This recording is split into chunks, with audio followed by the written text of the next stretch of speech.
delicious ઉપમા.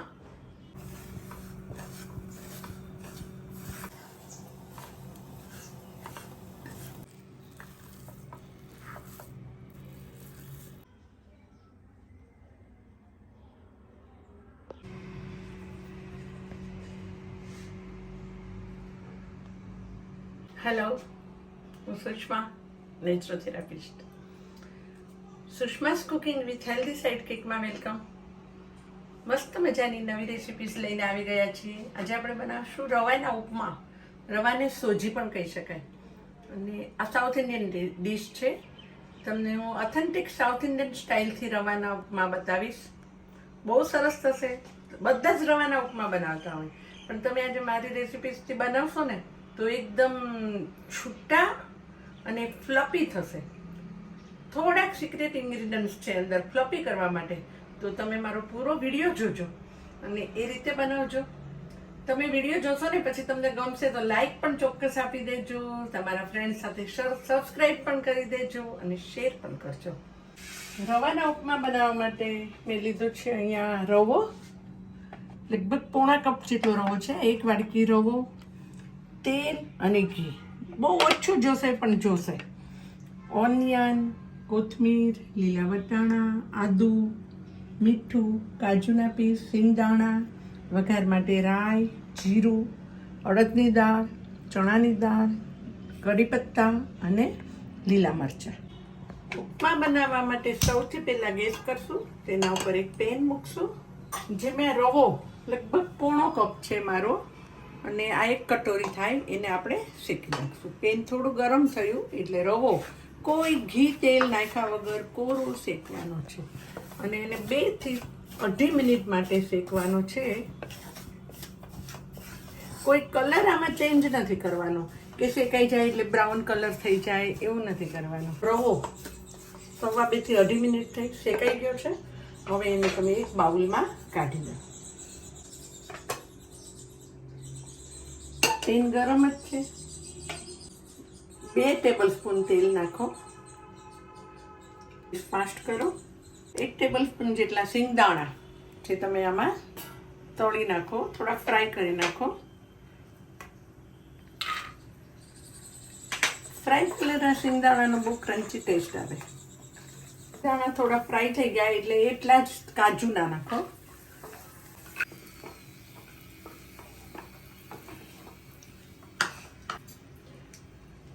Gas ધીમો જ છે, તેલ ગરમ છે. આમાં 1 ટીસ્પૂન અડદની દાળ વઘારમાં મૂકો. અડદની દાળ થોડી સતરાય એટલે તમે એમાં ચણાની દાળ પણ મેં 1 ટીસ્પૂન લીધી છે, એ પણ નાખો. એ પિંક થાય એટલે એમાં તમે રાઈ નાખો 1 ટીસ્પૂન અને 1/2 ટીસ્પૂન જીરું નાખો. અને તમારી ઓનિયન, એક નાની ઓનિયન મેં બારીક સમારી લીધી છે, એ પણ નાખી દો. હલાવો. લીમડાના પત્તા બહુ ફાઇન લાગે ઉપમામાં. અને લીલા મરચા સારી રીતે એને મિક્સ કરો.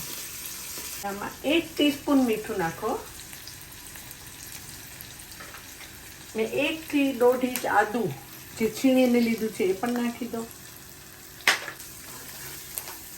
એટલે તમે કોઈ પણ શાકભાજી આમાં લઈ શકો છો. મેં અત્યારે લીલા વટાણા લીધા છે, જે મારા રેડીમેડ લીલા વટાણા ફ્રોઝન આવે છે એ છે.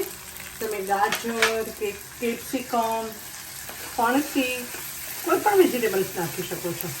અને એને હલાવો, સારી રીતે મિક્સ કરો. સાતળો. 2 મિનિટ વેજીટેબલ સાતળો. ત્યારબાદ આપણો જે રવો આપણે શેકેલો હતો ને એ એમાં એડ કરો, અને એને પણ તમે હવે આ ઓઇલમાં 3-1 મિનિટ સુધી એને શેકો. ગેસ ધીમો જ છે, થોડો ફાસ્ટ કરો. ક્યારેક તમને એવું લાગે તો લો ટુ હાઈ ફ્લેમ કરવાની. ગેસ ફાસ્ટ કર્યો તો ફરી ધીમો કરો અને આને આ રીતે 3-1 મિનિટ શેકવાનો છે. એ 3 મિનિટ આ શેકીએ ને એ દરમિયાન તમે ઉપમામાં નાખવા પાણી હંમેશા ગરમ નાખવાનું. વાટકી આપણો રવો હતો ને એટલે 3 ગણું પાણી લેવાનું. ગરમ એકદમ ઉકળતું પાણી નાખવાનું છે. 1 2 અને 3. ગેસ કરો અને એના ઉપર તમે પાણી મૂકો. પાણી બોઇલ થાય છે આપણું અને ઉપમાને શેકો. આ 3 મિનિટમાં પાણી પણ બોઇલ થઈ જશે અને આ બાજુ ઉપમા પણ રવો પણ શેકાઈ જશે. આપણી 3 થી 3.5 મિનિટ થઈ. તમે જોઈ શકો છો થોડો કલર ચેન્જ થયો. તમે પહેલાં નોટિસ કર્યું હોય તો થોડો લાઇટ કલર હતો, વ્હાઇટ કલર હતો. હવે થોડો પિંકિશ કલર થઈ ગયો એટલે આપણો શેકાઈ ગયો. 3.5 મિનિટ થઈ અને આ બાજુ આપણું પાણી પણ બરાબર બોઇલ થઈ ગયું છે. એટલે આનો ગેસ કરો બંધ અને આમાં હવે આ પાણી ગરમ આપણે નાખવાનું છે. કારણ કે આ ઉપમા તમને કોઈ ગેસ્ટ આવવાનું છે અને તમને ગરમ ગરમ નાસ્તો એમને રાખવો છે તો તમે આ સ્ટેજ આટલી પ્રોસીજર કરો ને. એક બાજુ ગરમ પાણી કરી રાખો, એક બાજુ આ શેકી રાખો આ રીતે અને ગેસ બંધ કરી દો. જ્યારે મહેમાન આવે ત્યારે ફરી ગેસ ચાલુ કરો અને ગરમ પાણી રેડો અને 5 મિનિટમાં ઉપમા તૈયાર. ગેસ આનો ધીમો રાખવાનો છે. આ શેકાઈ ગયો છે અને ધીમે ધીમે ગરમ પાણી રેડતું જવાનું છે. પાણીનું ટેમ્પરેચર પણ ગરમ અને રવાનું ટેમ્પરેચર પણ ગરમ. ગરમ પાણી એટલે દજાશે પણ ખરું, તમને આ રીતે વરાળ પણ નીકળશે એટલે એ પણ ધ્યાન રાખવાનું અને લમ્સ ના પડે એ પણ ધ્યાન રાખવાનું. અને આ ગરમ પાણી નાખશો ને, આ એક ટ્રિક્સ છે, ટિપ્સ છે. એટલે તમારો ઉપમા ચીકણો નહીં થાય. તમે કહેશો ઉપમા ચીકણો થાય છે તો આ રીતે બનાવશો તો તમારો ઉપમા ચીકણો નહીં થાય. ને ગેસ ફાસ્ટ કરો અને હલાવો.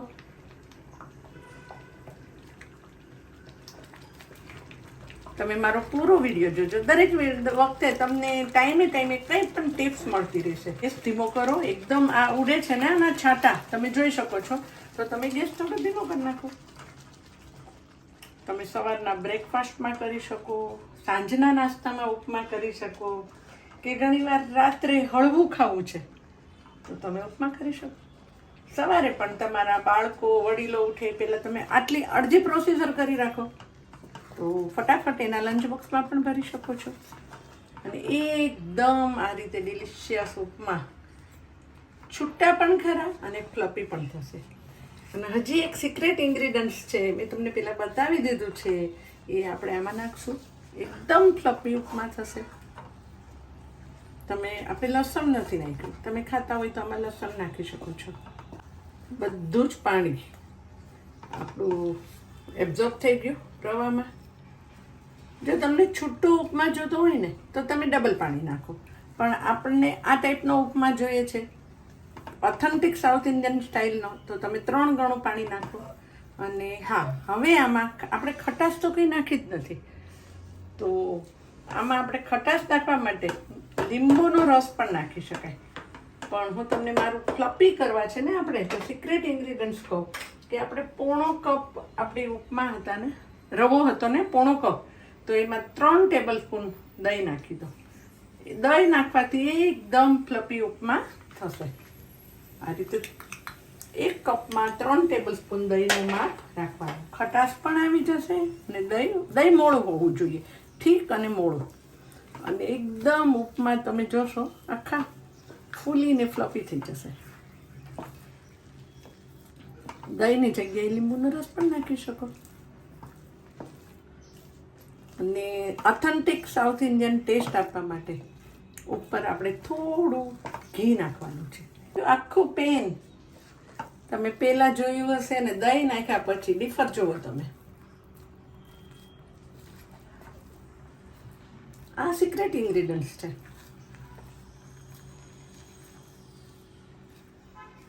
બની જશે એટલે આ પેન નોનસ્ટિક છે એટલે ઓટોમેટિક આમ બી પેન છોડી દેવાનું છે, પણ રવો તમારું પેન છોડી દેશે. તમે ઘી, જે આપણું દેશી ઘી છે ને, એ 1 ટેબલ સ્પૂન ઉપર નાખી દો. ઉપમા તમને આમનમી સરસ લાગે અને ઓથેન્ટિક સ્ટાઇલ કોકોનટ ચટણી સાથે પણ સરસ લાગે. મેં મારી ચેનલ લાઇબ્રેરીમાં તમે જોઈ શકો છો કોકોનટ ચટણી, કારા ચટણી અને કોકોનટ ચટણી બંને આપણે રેસિપીસ આપેલી જ છે. આખું પેન છોડી દીધું. દેખાય છે? જરા બી ચોઈટું નથી અને ઘીનું મસ્ત સ્મેલ. આપણો ઉપમા રેડી. હવે ગેસ કરો બંધ.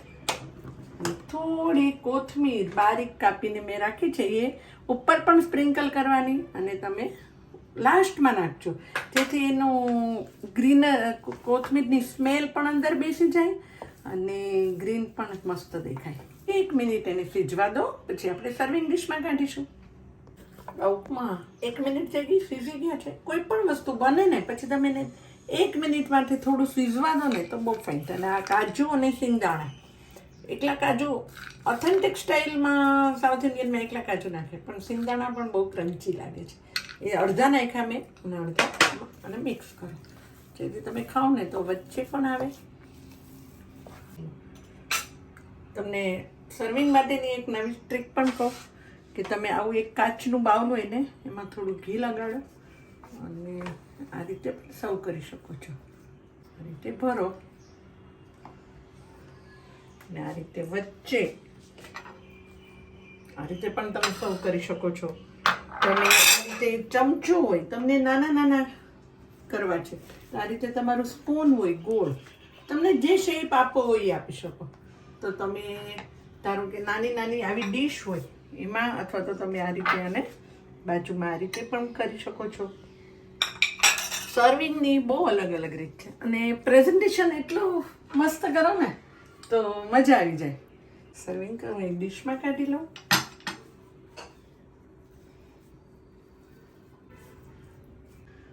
આપણા ઉપમા રેડી. હવે આપણે બાકીના કાજુ બદામ જે કાજુ અને સિંગદાણા થોડા ઉપર કરો સ્પ્રિંકલ, ઉપર થોડી કોથમીર સ્પ્રિંકલ કરો. ગરમ નાસ્તો સાઉથ ઇન્ડિયન સ્ટાઇલ. ડૉક્ટર સાહેબ ટેસ્ટ કરશો ઉપમા? આટલા સરસ ઉપમા હોય ટેસ્ટ તો કરવો જ પડે ને.